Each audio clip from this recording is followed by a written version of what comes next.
So welcome back, everybody. I am really looking forward to this episode. We have to build us a new work area for this tool that I desperately need to put to work immediately.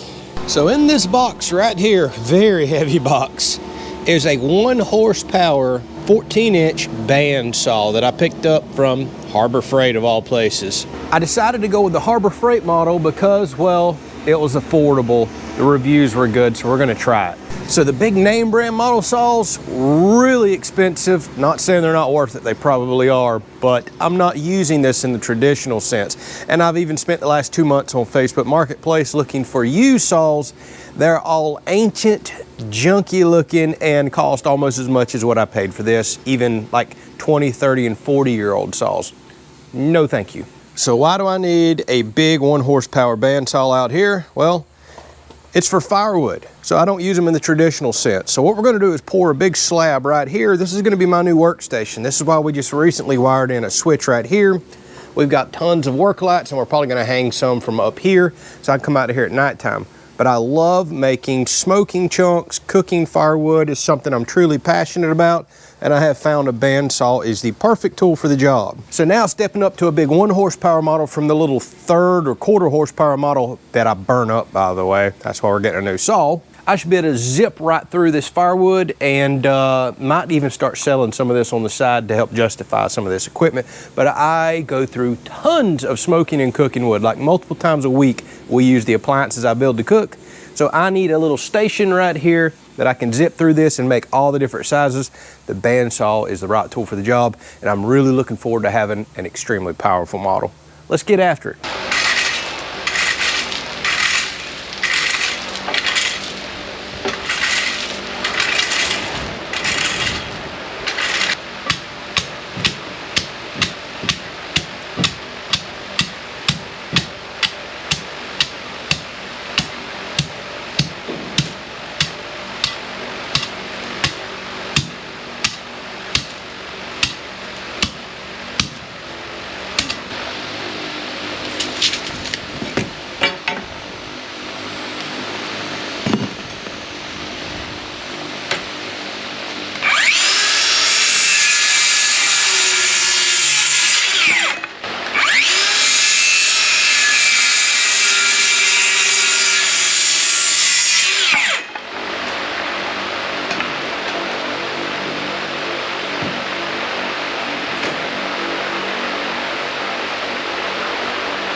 with a snake. Didn't mean to cuss. Woo, that was a big old black racer.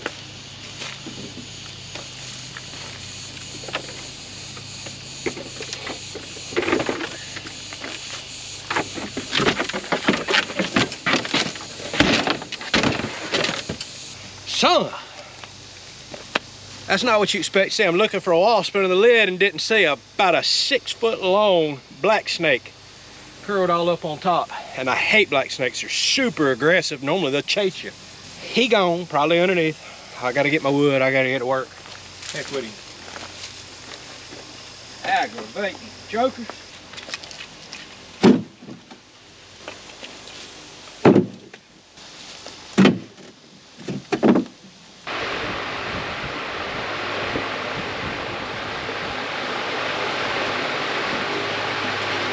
All right, I'll cut that fan off to talk to you, but I'm gonna be cutting it back on. Woo, did it get muggy.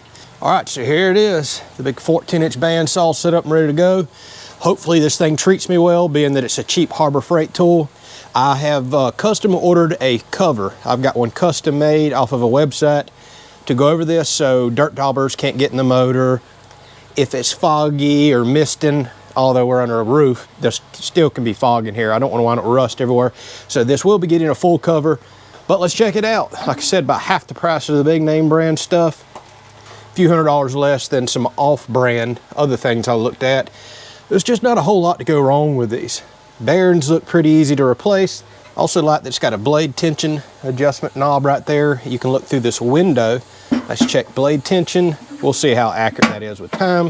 One of the big reasons I got this, you can raise this up right here. 8 inches of resaw capacity, 8 inches. I'll never have to go that high. So this has way more capacity than what I'll be cutting. I'll be cutting firewood sized chunks like this, small pieces, big pieces. Bottom looks nice and easy to get to. Again, very simplistic. Nice little tray for debris, I like that. The other one did not have that. It's also 2-speed adjustable. I gotta play around with that. All I gotta do is move this belt in here to different pulleys. The only thing of concern is a cheap Chinese motor right there. But you can get them online for a little over $100. And Harbor Freight tried to sell me an extended warranty for this, which I was gonna buy. $140 they wanted for an extended warranty. I was like, you gotta be kidding me. That's a huge chunk of what this thing cost. And I got online on Amazon, I can buy that motor for a little over $100. I was like, I'm gonna take the gamble, go with the standard warranty. There's literally just a couple bearings in there and the motor. I can't really see much else that would go bad. And I can just order a new motor in if I need to. All right, this isn't about the saw. This is about my little workstation. You can see my pad here come out great. It's still drying, but it's solid enough to put stuff on here. I left enough room to put me a couple buckets. So y'all, what's the whole point of me investing in a 1 horsepower bandsaw? Bandsaws, this doesn't use much power at all. I just kicked it on. Look, it's got soft start, which is great for my solar. Hear how it slowly ramps up. I love that. And I just checked. This saw's only pulling like 300 something watts, which is crazy. That's nothing on my system. I'll outproduce on a day like today where we're getting a little bit of sun. I'll outproduce way more power than the fans are using the saw and still charge my battery. But we may upgrade the solar system in the future because I've got plans for a lot of work to go on out here.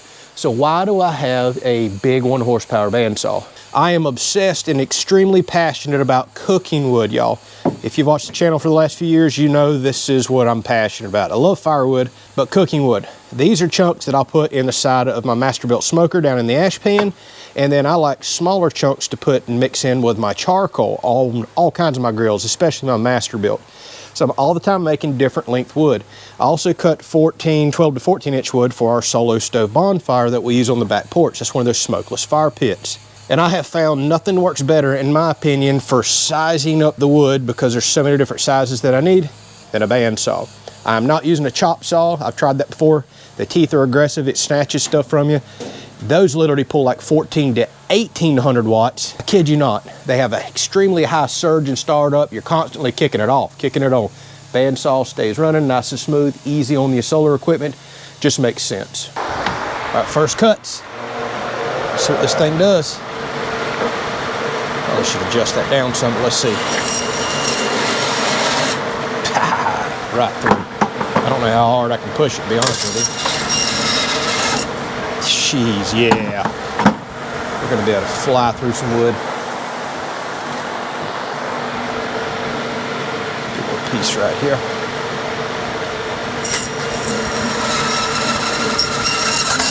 Jeez, yeah, that would have stopped my other saw, no doubt about that.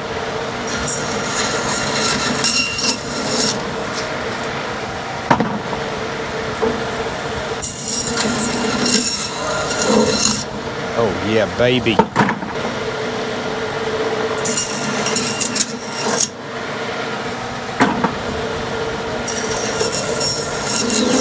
Oh yeah, see how quick I pushed right there? Let's go ahead and see if we can fly through a piece. That's plenty fast enough. I don't need to go any faster than that. Oh, yes sir. That's the ticket. Beautiful. Beautiful cherry wood chunks for smoking, baby.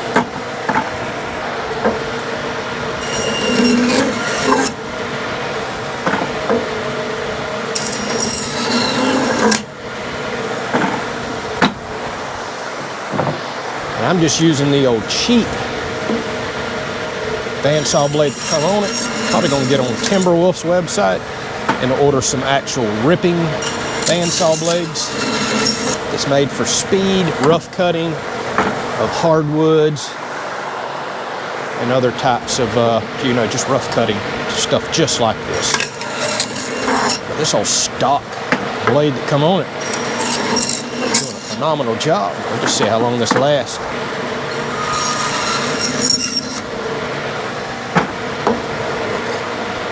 Adjust this down a little. Make sure I got good blade tension.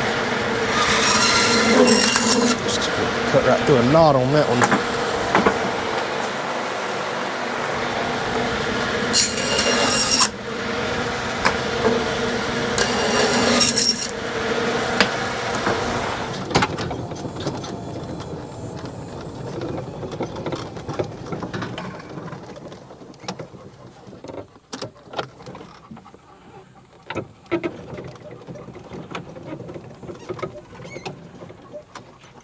All right, so in case you missed this episode, this is my wood rack I built over here on the back side of our entertainment area.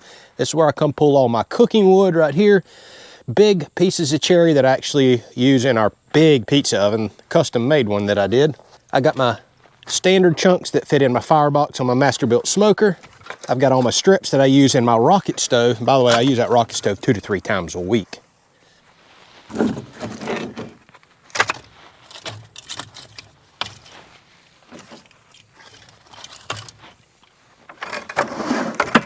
And then now, we'll just throw a bucket of these firewood chunks in here, keep the rain off of them, call it good for now. So I absolutely love this setup. Got everything that we need. And by the way, everybody was like, oh, you're gonna get so many wasps in here. I was like, yeah, you're right. I just looked all up in here and checked. Shockingly, not a single wasp nest. That doesn't make any sense. All right, at the moment, I would call this a success. Just need to get it protected. One step closer to having this barn to work, start producing some money. We're painted up, we got electrical, we got lights, we got fans. This is awesome. And we have some super big plans coming. I have got probably one of those intricate and amazing builds you've ever seen on the channel. I'm planning it out, it's gonna take me a few weeks. It's not cheap, so I need it to pay for itself, but it's gonna help me earn some money out here and out of the woods off the property. All right, hopefully you enjoyed it. Catch you on the next one. We're gonna be seeing this a lot in some future episodes.